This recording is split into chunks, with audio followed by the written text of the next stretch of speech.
Hello दोस्तों, अहाँ सबके अपना भनसाघर मिथिला में आइ पूरी के रेसिपी लऽ अयलहुँ जकरा बनेनाइ बहुत ही आसान आ सबके पसंदीदा। और ई पूरी जे यऽ एकदम बहुत ही स्वादिष्ट और सत्तू से। चलू दोस्तों बनेनाइ शुरू करै छी। वीडियो में लास्ट तक बनल रहब। एतऽ हम काजू लेलहुँ, मतलब 8-10 काजू छलै, एकरा फूलै लए दऽ देने छियै। फूलल काजू छै और एहिमे हम नॉर्मल ठंडा दूध दऽ देलियै 2 चम्मच। अपना अनुसार जते दूध है दऽ कऽ एकरा बढ़िया से फाइन पेस्ट बना कऽ तैयार कऽ लैके छै। किएक तऽ काजू फूलल रहै छै तऽ एकर पेस्ट बहुत ही बढ़िया शानदार एकदम तैयार होइ छै। एहिमे कोई भी लंग्स गुठली नहीं रहै छै, एकदम पेस्ट बन कऽ तैयार होइ छै। और देखियो एना काजू के पेस्ट बन कऽ तैयार भऽ गेलै। आब एना हम लऽ लेलहुँ एक बर्तन में। एतऽ लेने छी मैदा। मैदा के स्थान पर अगर इच्छा यऽ तऽ गेहूँ आटा और मैदा मिक्सो कऽ के लऽ सकै छी अपना पसंद अनुसार। और 1 चम्मच एहिमे हम सूजी दऽ देलिए और एहि सबके बढ़िया जकाँ मिला लेबै। एक बाद एहिमे हम दऽ देलिए पीसल काजू। काजू के पेस्ट जे हम पीसने छलिए काजू, ओकर पेस्ट दऽ कऽ पहले चम्मच से बढ़िया जकाँ मिला लेबै।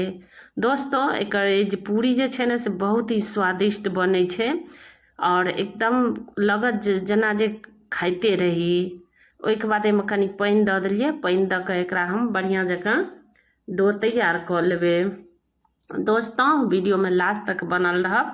लाइक जरूर करब। चैनल पर पहिलुक बेर छी, सब्सक्राइब नहीं केने छी तऽ प्लीज दोस्तों चैनल के जरूर सब्सक्राइब लाइक अगर हैत तऽ शेयरो कऽ देबै। ओना सब कोई बनेबे करै छथिन दोस्तों, हम अपना तरीका से बना कऽ देखा रहल छी।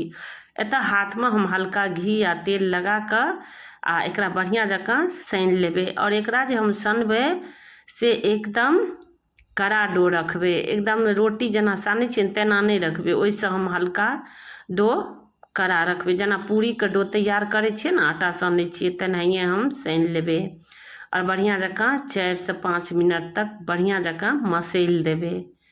देखियो और एतऽ हम दोस्तों बहुत ही सिंपल तरीका से बना रहल छी जे सब कोई आसानी से बना सकै छथिन। और एकरा देखियो सानि लेलिए। आब एकरा हम लगभग 3 से 4 मिनट तक कुछ देर छोड़ि देबै ढक कऽ।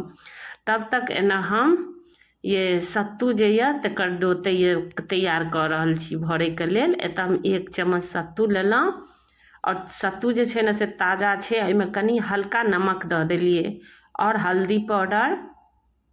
और एक बाद एतऽ हम लऽ लेलहुँ कस्तूरी मेथी। कस्तूरी मेथी के मसैल देलिए और ताहिके बाद 1 रत्ती हम एतऽ लेलहुँ खायवला सोडा। ओही से पूरी फूल कऽ तैयार होइ छै, सीक्रेट चीज। और एहिमे हम ज़्यादा मसाला का उपयोग नहीं करब। ओहिके बाद हल्का एतऽ हम पानि दऽ देलिए। पानि दऽ कऽ एकरा हम बढ़िया जकाँ डो मिलेबै। अगर हाँ इच्छा यऽ तऽ नींबुओ के रस दऽ सकै छियै, लेकिन दोस्तों एहिमे हम कोई खटाई का उपयोग नहीं केलहुँ। बस एनाहिए हम पानि दऽ कऽ सानि लेलिए और एहिमे हल्का सा हींग दऽ देलिए। हींग के स्वाद बहुत बढ़िया आबै छै। और कस्तूरी मेथी दऽ देलिए। अगर इच्छा यऽ धनिया पत्ता दै कऽ तऽ दऽ सकै छी। अगर हाँ इच्छा यऽ तो और मसाला दे कऽ तऽ दऽ सकै छी, लेकिन देखलिए दोस्तों एहिमे हम कोई ज़्यादा मसाला का उपयोग नहीं केलिए। और एनाहिए कऽ हम हल्का ऊपर से पानि दऽ कऽ तैयार कऽ लेलिए। एकदम परफेक्ट बन कऽ तैयार भऽ जाइ छै। आब एकरो हम सत्तू के जे छै से ढाँकि देलिए। लगभग 4 से 5 मिनट भऽ गेलै और आटा जे छै तकरा हम रुमाल से ढाँकि देलिए जैसे कि सूखे नहीं, या बर्तनों से ढाँकि सकै छियै। आ फेरो एकरा हम 2 से 3 मिनट तक एकरा बढ़िया जकाँ मसैल लेबै। और मसाला बाद अपना अनुसार जेहन लोई है बना सकै छी, काटि सकै छी, लेकिन एतऽ हम छोटे छोटे पीस में हम लोई बना रहल छी। और बहुत ही स्वादिष्ट बनै छै। और हथेली से दबा कऽ एतऽ हम लोई के एक साइड हम एतऽ राखि कऽ आ तब हल्का तेल या घी लगा कऽ तकर बाद एतऽ हम लोई बनेबै। और एकर जे हम परथन देबै से एतऽ आटा या मैदा के दऽ सकै छी। अगर दोस्तों मैदा नहीं पसंद यऽ, अगर नहीं खाइ छी तो मैदा के स्थान पर गेहूँ आटा लऽ सकै छी। गेहूँ आटा से बहुत ही बढ़िया बनै छै। और ओहिमे हल्का हम देखियो भरि देलिए एहिमे सत्तू वाला और दऽ कऽ एकरा हमहूँ बढ़िया जकाँ दबा देलिए जैसे कि फूटतै नहीं पूरी। और देखियो एतऽ हम छोटे छोटे पीस में बना रहल छी। एनाहिए कऽ कऽ हम लोई बना कऽ तैयार कऽ लेलिए। और हाँ दोस्तों सब कोई बनेबे करै छथिन। हम अपना तरीका से अहाँ से शेयर कर रहल छी दोस्तों। एक बेर जरूर बना के देखियो, बच्चा के लंच हो या घर में जब मन हो तब खा सके छी, बना के गेस्टों के खिला सके छी। और बहुत ही स्वादिष्ट एकदम शाही पूरी बन के तैयार हो छै। सत्तू वाला नॉर्मल सत्तू वाला पूरी तो बहुत खेने हैब, लेकिन हमरा तरीका से दोस्तों एक बेर जरूर बनैयो। एतऽ बहुत ही स्वादिष्ट बनै छै। और एकरा हल्का हाथ से एकरा हम बेल लेलिए। देखियो एतऽ हम छोटे छोटे एकदम पतला बेल लेलिए, जेना पूरी बेलै छियै तेनाहिए बेल के तैयार कऽ लेलिए। देखियो छै ने एकदम परफेक्ट।